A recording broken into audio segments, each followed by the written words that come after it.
The first video that we're going to be doing is how to sign into the program, sign into our website, and basically just get started. All right, so you're going to go to abloom0.wixsite.com/Choa. Okay, it's a mouthful, I know, but that is the website, and you'll push enter. Okay, and it'll bring you to our very humble website. All right, there's lots of information here, and we'll go through step by step what you should be aware of and what you should basically be looking at on a day-to-day basis. All right, so this is the home page. You'll have your reminders on the left side of the page. You'll have this little countdown I've put. I find that it helps people keep track of the next important day, whether it be a professional development for a teacher, so that you have a shortened bell schedule, or your next scheduled day off, right? Something to look forward to. And then if you scroll down, basic information about the program. Okay, you have the hours of operation in terms of our main office. It's open from 9 to 5, 9 a.m. to 5 p.m. And conference hours vary depending on teacher, but in general, it's between 12 to 12:25, maybe a little later, but in that time block. You have your typical grading scale, A through F, A being 100 to 90, B being 89 to 80, C 79 to 70, and so on. All right. If you scroll down a little bit more, you'll find two different sheets, one that we're looking at and one slightly below it, of the overall schedule, the master schedule for all of the teachers teaching at the online academy. All right, so if you, for whatever reason, forget which class you're supposed to be in and what time it meets, you can always reference this on our homepage. All right, so let's say that you were going to Mr. Bloom's English 9 class. Well, there's a couple of different options here. Period 2 is from 9 to 9:55. Period 3 is from 10:05 to 11. Period 4 is from 11:10 to 12:05. So you should know what period you're in, and then you can cross-reference what time that class meets. Right? And that goes for every single teacher at our program. All right? So there's one more page over here, and that will basically sum up all of the teacher schedules and likewise your schedule. All right? So they are color coded, so in case you get confused, you can always reference the grade that you're in, so 6, 7, 8, 9, 10, 11, and 12, and they're all based on color. All of the teachers of record are here as well, and it shows which classes they teach along with their email. So if you ever need to get in touch with a particular teacher, you don't need to go digging through your records to try to find their email address. All of their emails are here. Okay? Really try to make this a one-stop shop so that you don't need to look any further. All right? We have our address and our physical location. And while you're not attending class at our physical location, if you ever need to pick up a book, return a book, pick up technology, speak to the principal, speak to a counselor, whatever the case may be, this is exactly where we're located. All right, and we have the main phone number, along with our individual direct line and fax number. Okay, and that's everything that's on the home page. All right, so we'll scroll back up, and we'll skip over schedule an appointment. We'll come back to that. But event calendar has a couple of different things. We'll click on the event calendar, and if you noticed, it had a little drop down from there, and we'll get to that next. So event calendar is exactly what you would think it is. It is a calendar of events, both district-wide as well as through Carlson. All right, so the first calendar is the what they call a single track instruction school calendar. All right, so this is LAUSD's school calendar for 2018-2019, and it shows the different dates along with their designated icon, which at the bottom you'll see the legend over here and what that means. Right? So whether it's a holiday or school recess, an unassigned day, and when basically the semesters begin, they're all coordinated based on shape.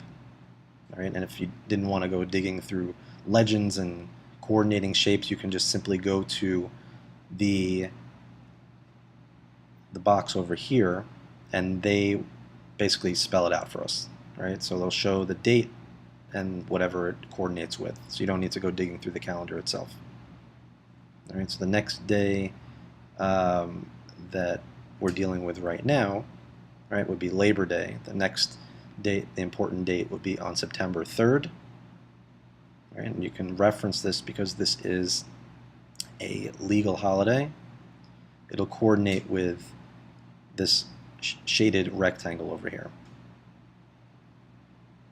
All right, and that's again on a district level. On a more local level, right, these are the dates that professional developments for the teachers are scheduled, and that basically affects you as a student because the bell schedule is slightly altered.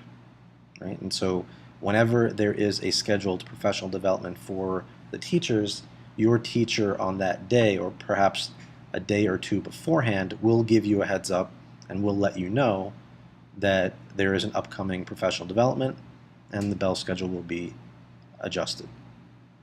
Right? But in case, for whatever reason, you forget, even though the teacher might have brought it up, you can always reference it. You can always reference it yourself. All right.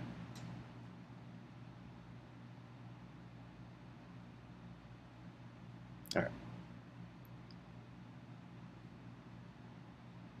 So now let's go to the grading rubrics and English resources. It was right below the event calendar.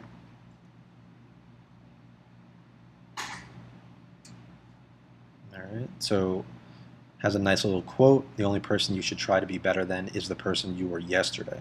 Right. You should always try to do your best, no matter what class we're talking about. Right. You are in competition with nobody but yourself. Right.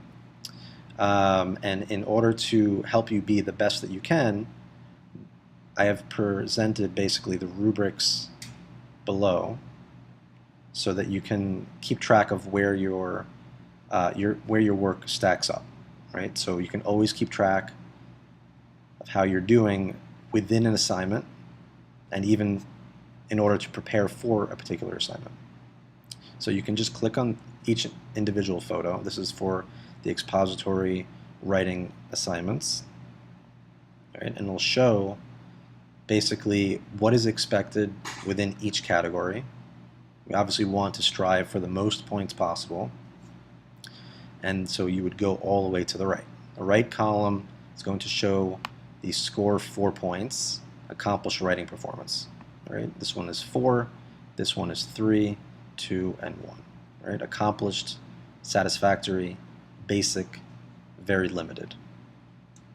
Right? And so within each category, it'll show what is expected. So this one is based on organization and progression of the writing, right? How well you move the chain, so to say, right? If we're moving in the right direction. Development of ideas, and then you have use of language and conventions.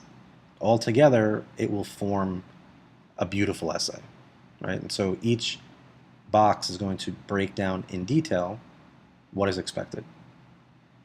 All right, and you can go through that at your leisure. So let's back out of this. Then you have persuasive essay, short answer.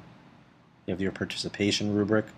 Now we'll skip over the persuasive, but short answer is very different than a formal essay. Right? A formal essay includes an introduction, a body, and a conclusion. Now, a short answer question does not necessarily include all of those details, right?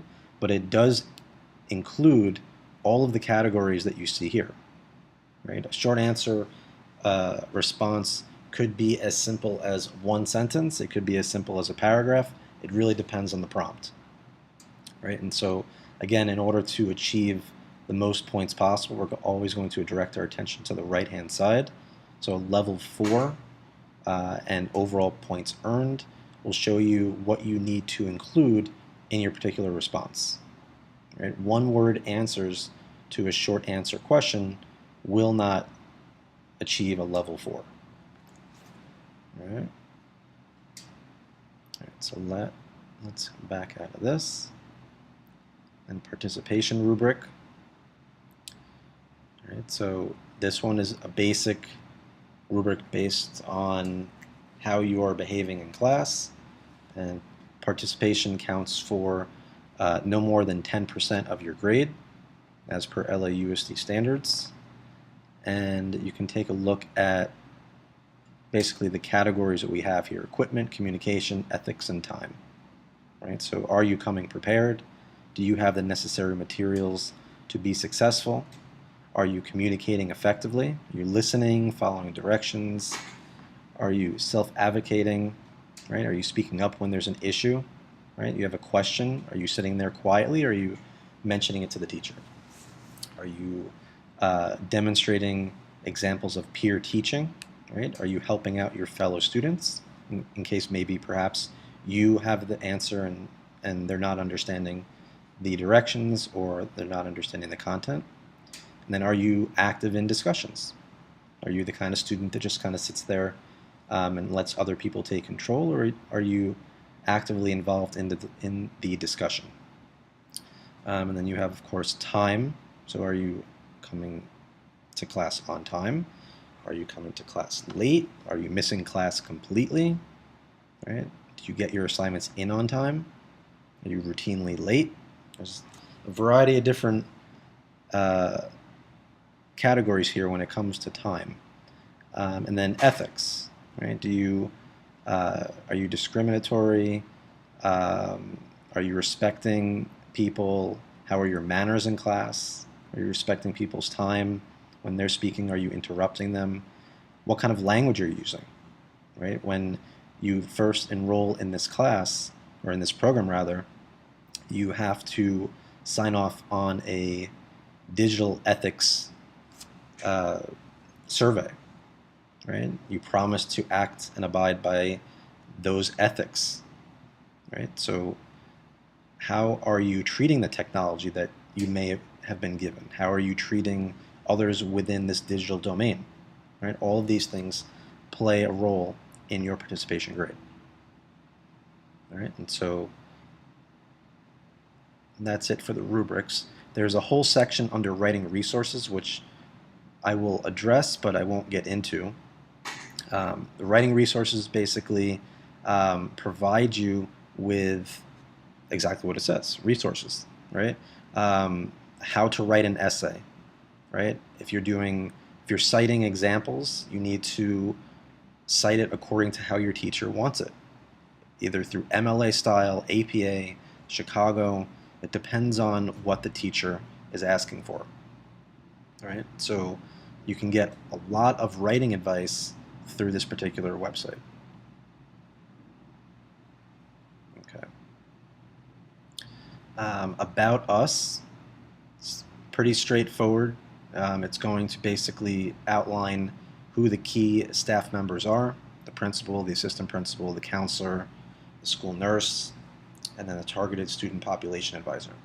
Right? So should you need to get in contact with any of these people, you would call our main office number, which is 818-509-8759.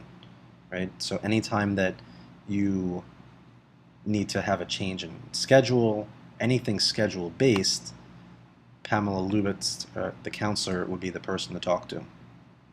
If you have almost an expired referral, right, in order to attend class at Carlson, you need to have a current referral, right?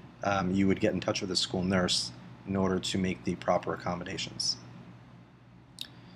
And then if you go back up here, you saw that there was a Support Us tab that dropped down. This is where we have our meal application. Now you may be wondering, I'm in a digital school, why am I filling out a meal application? It's a great question, right? So the meal application is an overall application for all the schools, right? Regardless if you are on-site or off-site. Now for the on-site schools, you would receive, depending on your eligibility, lunch or breakfast, whatever the case may be. But in a digital or an off-site location, that funding goes to keeping, let's say, our lights on, right? It goes to providing you with technology, or it goes to funding for the books and everything that basically is required for our program. So please, if your teacher, your homeroom teacher, explains to you that it's necessary that you do fill out a meal application, please do not hesitate in doing so. All right, the next thing over will be our download section. All right, this is the hub of important things.